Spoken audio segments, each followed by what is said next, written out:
Okay, today's lecture is about the chemical reactions. And chemical reactions. Last time we talked about the molecule, they have the bond to connect them together. Like these two hydrogen molecules, they were connected by covalent bond. Dash line represent the covalent bond. And the oxygen molecule, one oxygen molecule connect by two covalent bond, double covalent bond, EC2 dash line. And you break them down, and then after chemical interactions, you form two new molecules, two H2O. This red one represent the oxygen, those two represent the hydrogen. New covalent bond is formed. So you have to break those old covalent bond and form the new covalent bond. That's the chemical reaction. And when I tell my students how to learn this, I use Legos as an example. They're really like Legos.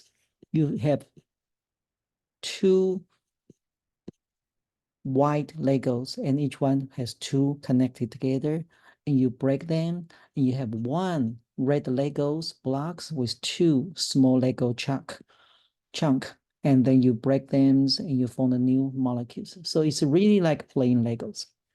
There's a chemical reaction. So energy is absorbed, released, and when the bond are being broken, so there are energy transferred in this process.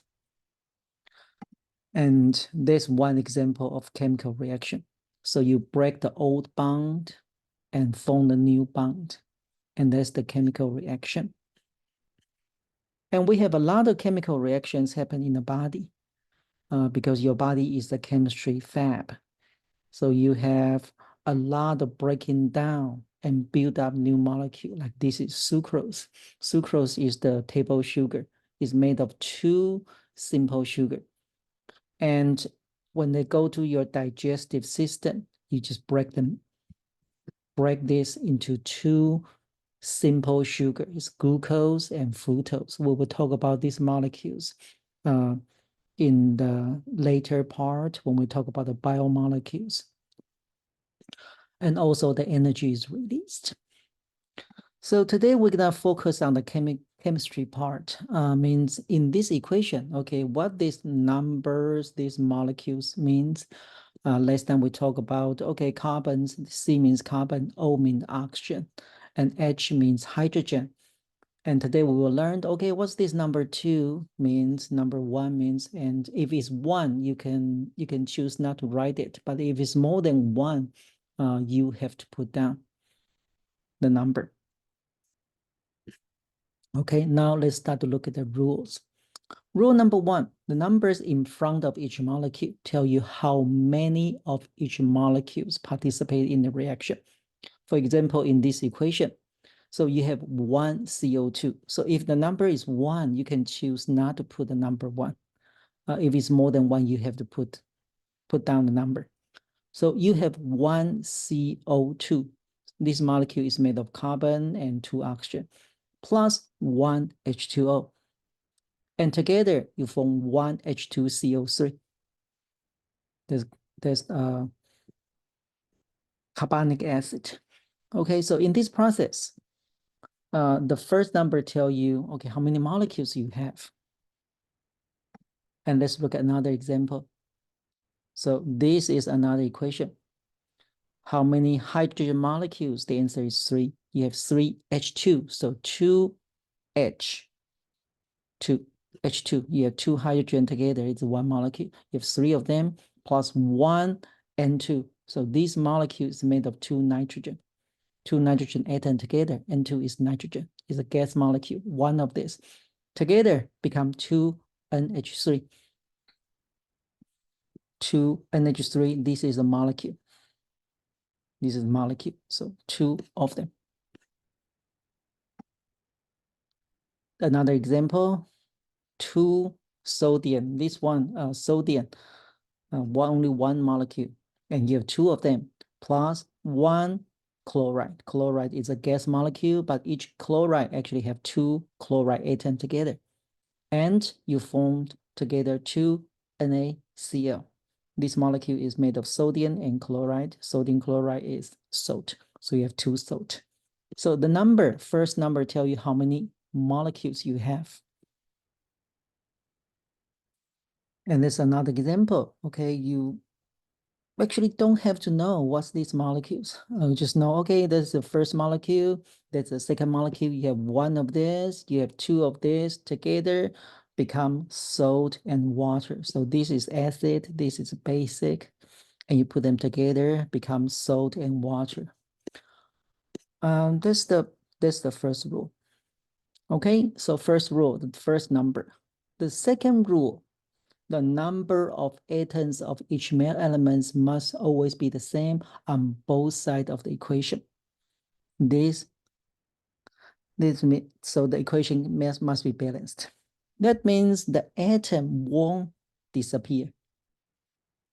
You have 1 carbon on the left side, CO2 plus H2O, together become H2CO3. Okay, on the right side, the new molecules also have 1 carbon. The carbon won't disappear.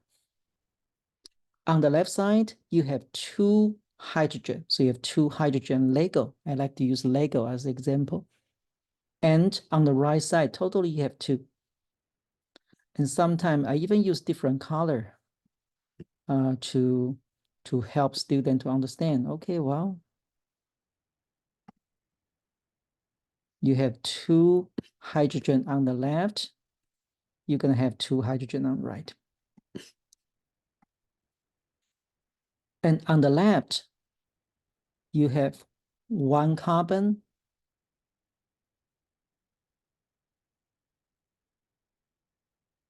On the right, you have what?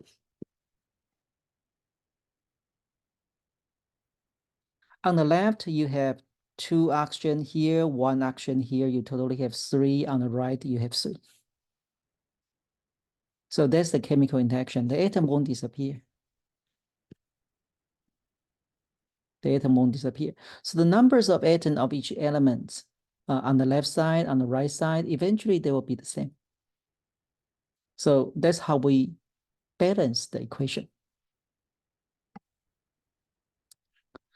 And then the first number we call the coefficient. That's the official name of this number. It's called the coefficient.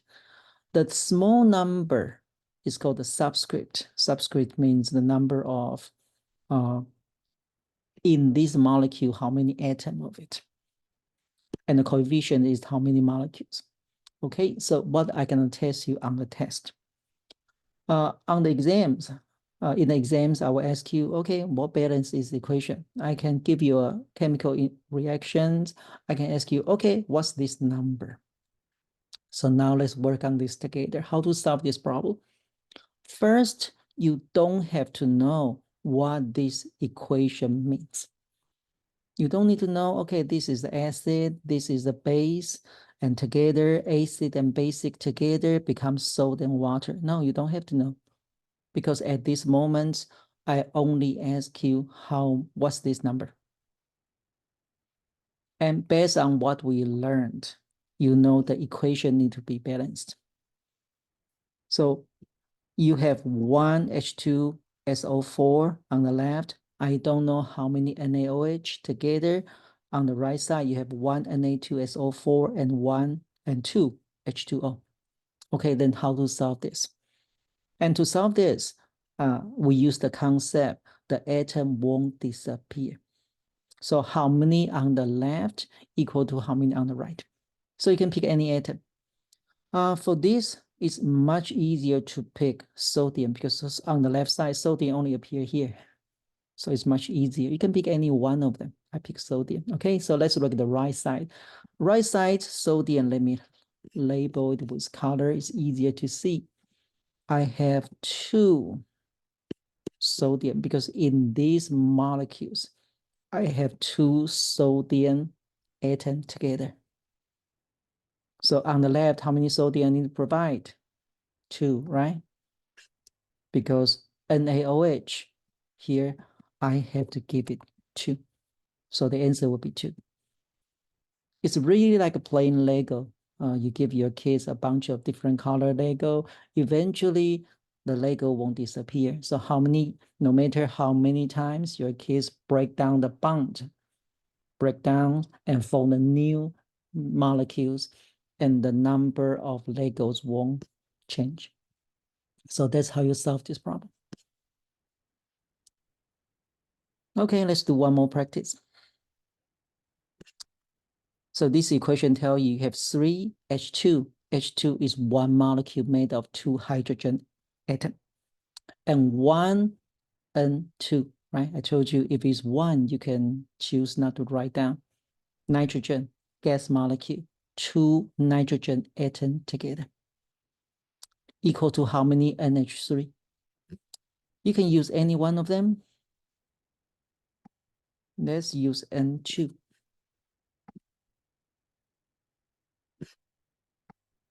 So on the left, I have 1 and 2. On the right, how many NH3? So you know it's 2, right? Because the atom won't disappear, won't reappear. It just remain the same. And you say, okay, I don't like to use nitrogen. Can I use hydrogen to solve this problem? Yes, you can. And you should get the same answer. So let's try to use hydrogen. Hydrogen is made of 2 hydrogen atoms together, H2. You totally have 3. So now how many Legos you give your kids? 6. You have 6 pieces of hydrogen. So on the right, okay, your kids break it down and build up the new molecules. You still need to have 6 blue Legos. So this time, okay, these Lego blocks your kids build up is made of 3 hydrogen. So together, he or she can only build up 2 of these NH3. So again, the key is the atom won't disappear. So you can use any one of them to solve this problem, and no matter which one you use to solve, the answer should be the same. Okay, let's try one more. I ask you how many chloride? Cl2, this gas molecule made of 2 chloride, chlorine atom together, chlorine. And how many of them? Okay, well, let's use this CO2. I don't know how many, but on the right side, I know I only have 2 chlorine. So I know this must be 1. This must be 1. And we can double check with sodiums, even though I don't ask you sodium. You have 2 sodiums on the right. Well, you have 2 sodium on the left. So it need to be balanced. Okay, so far so good. One more. This time I don't give you any one of them. You should be able to balance because the number of each atom, each Lego need to be the same. You can start from left, you can start from right? So I usually start from bigger number. That'll be easier. If this is 1, okay, you have 3 iron on the left. You have 3 iron on the left.